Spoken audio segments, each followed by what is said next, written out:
In November 2012, Shanna Liz Golyer murdered Cari Farver, then spent the next 3 years pretending to be her while sending tens of thousands of texts and emails to their shared love interest. The murder of Cari Farver is one of the most chilling and bizarre true crime cases in modern American history.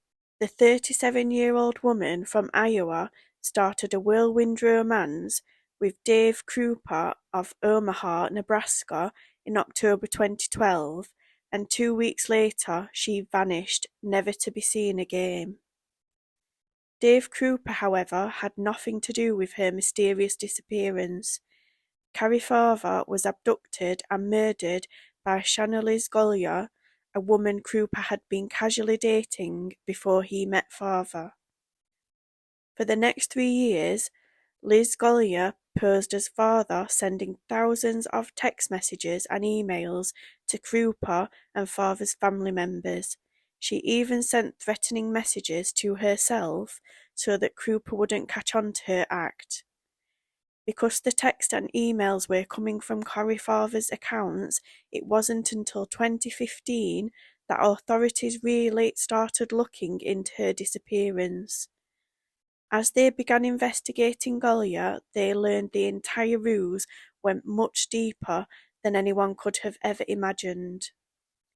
It all started in 2012. Dave Krupa was working at an auto repair shop in Omaha, Nebraska. At the time, he was hoping for a fresh start in life. He'd just split up with his long-term girlfriend, Amy Flora, with whom he shared 2 children. He soon decided to sign up for an online dating site where he met Liz Golyer. The two began seeing each other, but before things could get too deep, Krupa reportedly informed Golyer that he wasn't looking for anything serious.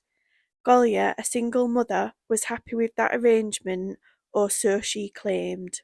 Several months after meeting Golyer, Krupa spotted Cari Farver when she walked into his shop. He immediately knew there was something special about her.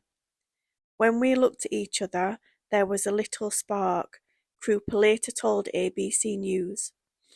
She's showing me something inside the vehicle, and we're standing there, and we're very close, and there's some tension. Krupa asked Farver out on a date, where they discussed that neither of them was looking for an exclusive relationship. The two returned to his apartment, and as Farver was leaving later, she passed a woman in the hallway. It was Golyer, who had dropped by unannounced to pick up some of her things. It was this chance meeting, a meeting that couldn't have lasted more than a few seconds, that would change the course of both women's lives. Within weeks of meeting Farver, Dave Krupa was beginning to rethink his commitment to bachelorhood. Farver still wanted to keep things casual, but she did agree to stay with him for a few nights in November 2012. She was working on a major project for her job, and Krupa's apartment was much closer to her office than her home was. The last time anyone saw Cari Farver alive was November 13th, 2012. She'd spent the night with Krupa, and he gave her a kiss as she left for work, but she never returned. A few hours later, however, Krupa received an odd text from Farver. She told him she wanted to officially move in with him, despite the fact that they'd just discussed keeping things casual. He politely declined, and he received an angry message in response. As soon as I text her back, I got a text back that says, "Fine, I don't ever want to see you again, go away, I'm dating somebody else, I hate you," on and on and on. Farver's family started receiving texts as well. Her mother, Nancy Rainey, got a message from Farver saying she had moved to Kansas for a new job and would get in touch to make arrangements about picking up her 15-year-old son Max. Rainey thought this was strange, but when Farver missed her half-brother's wedding and her father's funeral, she knew something was dreadfully wrong. Authorities reportedly tried to get in touch with Farver, but when they received messages from her number asking them to leave her alone, they dropped it.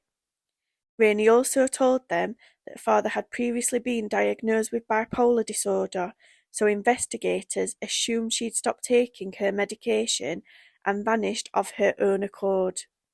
It would be years before they realised how wrong they were. On August 17, 2013, Liz Gollier called Dave Cooper in a panic.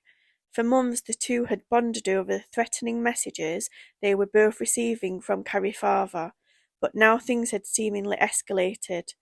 Gollier said her house had been set ablaze and her beloved pets had perished in the fire.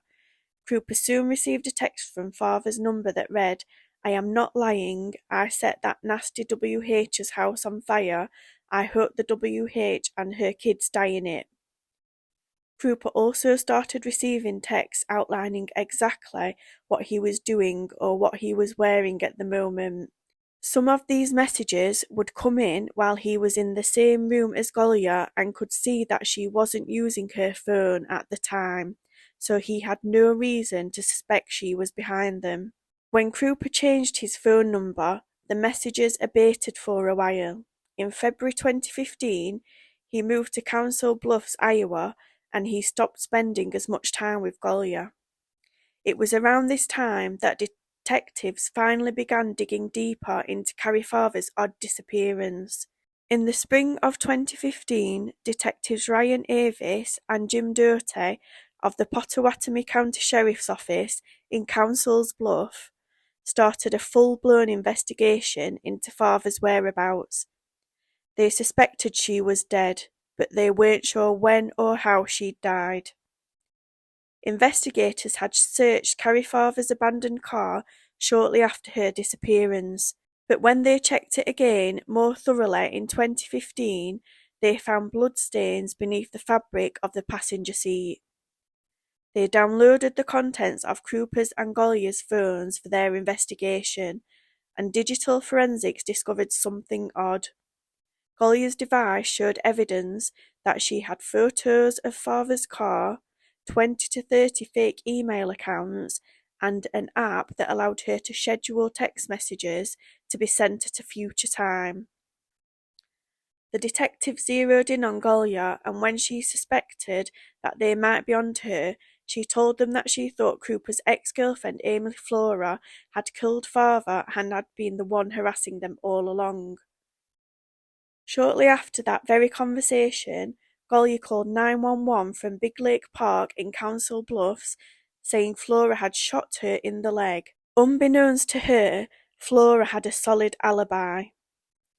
Gollier's story began to unravel, but the final nail in the coffin came when detectives searched her tablet. On the SD card, police found thousands of deleted images, including one of Cari Farver's decomposing body. Gollier had stabbed father to death in her own car on or around November 13, 2012. She then spent 3 years sending 15,000 emails and up to 50,000 text messages, posing as father to cover her deadly crime. She even burned down her own house, killed her pets, and shot herself in the leg to carry out her lies.